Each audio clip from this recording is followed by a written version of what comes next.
Today on the table I have the Winchester Model 12. If you aren't familiar with these shotguns, they're really cool. They're nice and thin because they actually use steel instead of aluminum, so it's got an excellent feel to it. It just feels right. I don't know how to explain it. Now this particular model is a takedown model. So if you want to take it down, what you do is you push this pin to the other side, rotate, push your pump up, spin, and then it comes into two pieces, which is really cool. I like this better than the 97 because the 97, this tube right here isn't captured, so it just flops around all crazy style. But on the 12s, they extended this so it's always got control of the parts.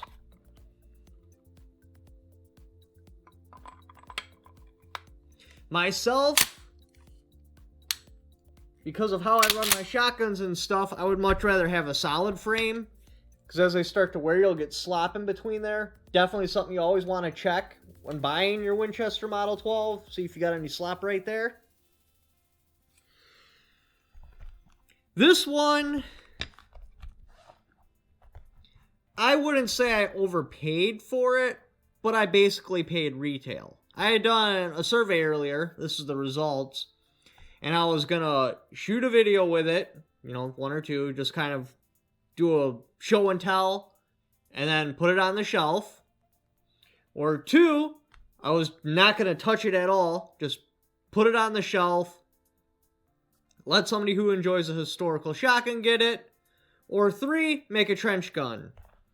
Well, when I purchased this, I thought the pricing would have been similar to a 97, so this would have been somewhere around like maybe a $500-600 gun in this condition.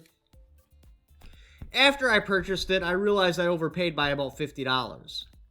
In this condition, well, I shouldn't say I overpaid. I paid basically max what the retail price would be. In this condition, about $350, which is what I paid. So in good conscience, I cannot sell that to another person because one, I'd have to put a markup on it, otherwise it's pointless to sell it. And two, it just wouldn't be right. So it's stuck with me forever. And what are we going to do? We're going to fix the problems that this had. The first problem it had is somebody put the stick in the magazine tube and reduced the capacity to 3. That's counting one in the pipe. Now I understand the point of this when duck hunting, but this is useless to me. It appears to be an actual Winchester dowel rod because it's been in there for a long time. You can actually see the spring marks on it. I'm going to throw this away unless you want it, but you got to pay for shipping. But otherwise, I'll just give it to you. The next problem this gun has is they accidentally made the barrel long by like 7 inches. So we're going to have to fix that. And they forgot to put on the heat shield and bayonet lug. So we're going to have to fix that as well. Don't worry, you don't have to panic yet.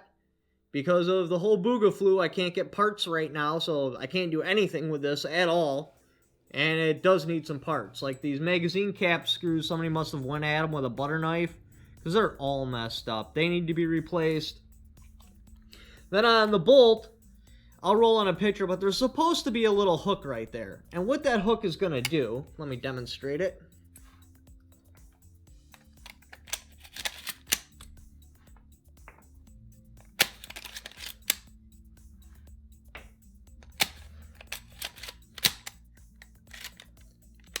Alright, so we're completely loaded up. We got all 6 rounds in the magazine tube, and then normally you'd have 1 in the chamber.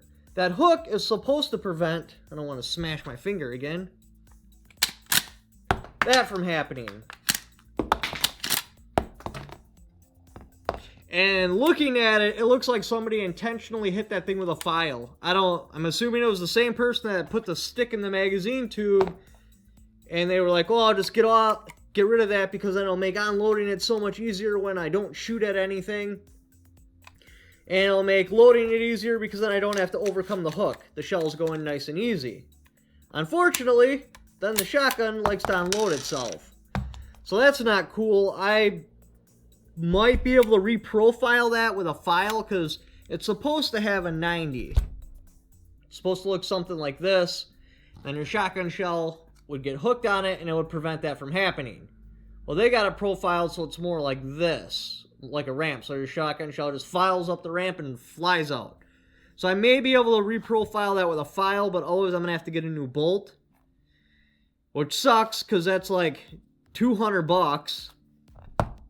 But it's something that definitely has to be taken care of, because I'm not okay with that. The actual condition of this shotgun, it's actually in really good condition. The wood's here, it's nice, it's not broken. The butt pad's actually present. The pump doesn't have any splits or breaks in it. It has matching serial numbers for the front end and the back end. The only problem is it looks, well, it's probably the same guy that put the stick in there and filed that down, didn't take good care of it, so the finish is gone. But mechanically, it's pretty sound. Like, it still slams fires, so the sear is still good. The safety works.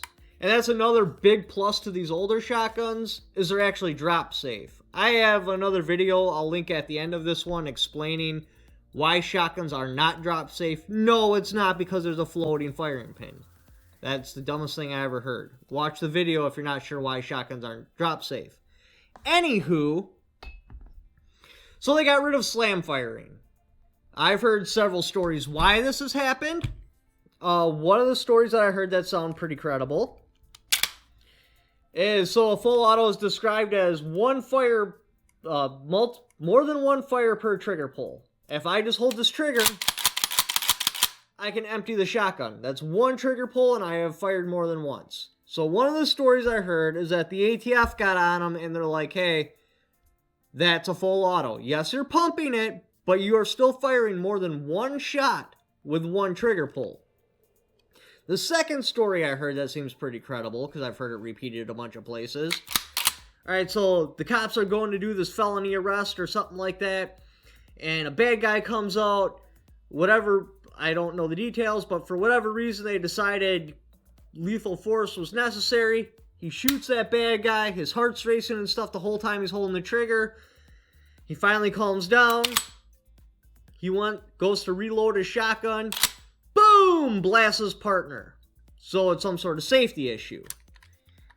I do not believe that one, because the shotguns got more dangerous when they got rid of slam firing. Yes, you got the Stevens.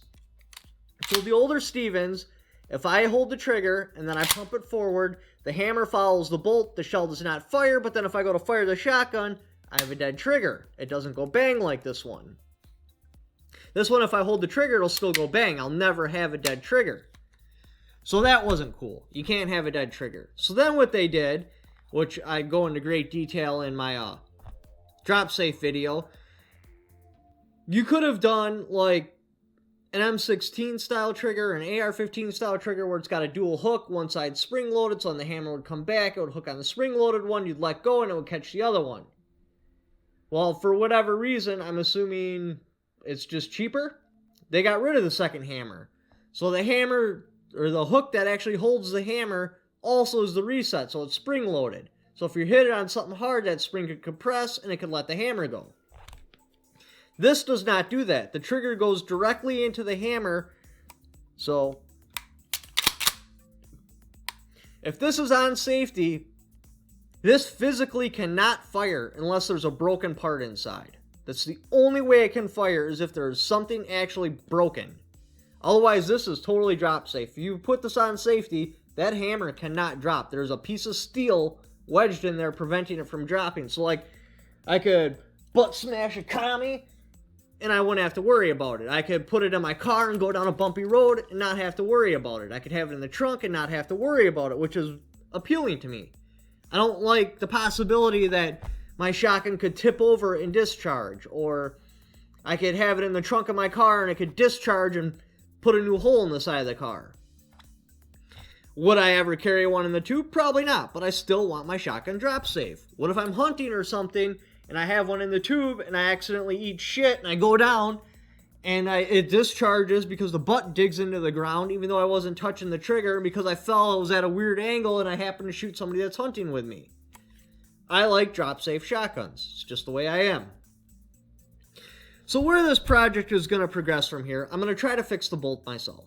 I don't know if I can, because I don't know if there's enough meat on there to where I can reprofile it and have a 90 and have it catch a shell.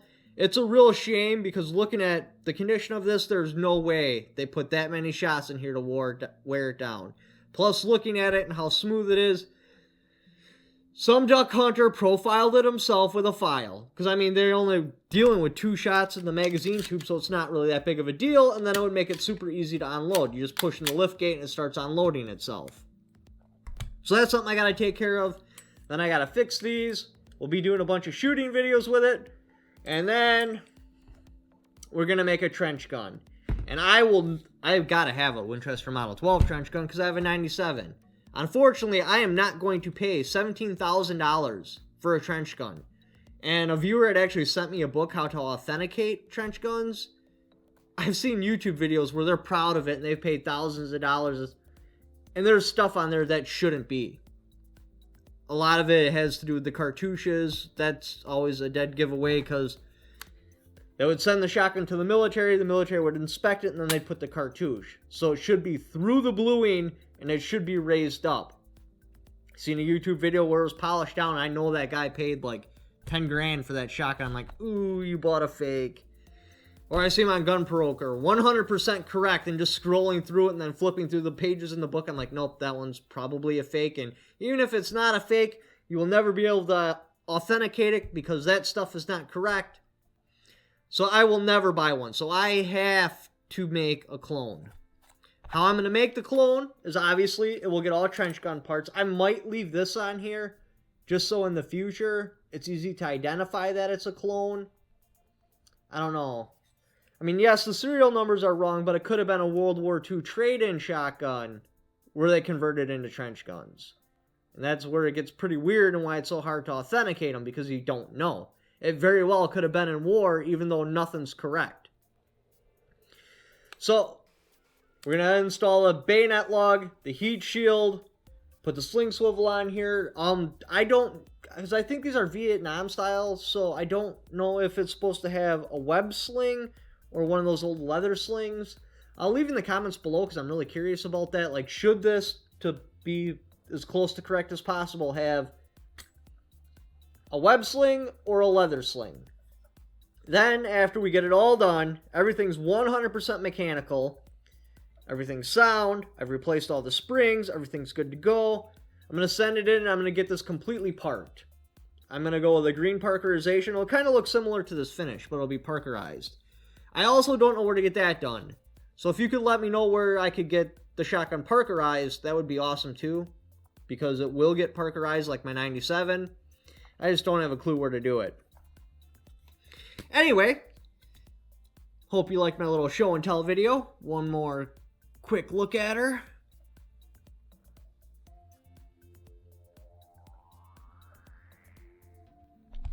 Thank you for watching. If you'd like to check out any of my other videos, there's links up here. Also, I got my Patreon if you'd like to help support the channel. I'm still trying to raise money for that dog, which the link is in the description. Thank you for watching. Don't forget to subscribe.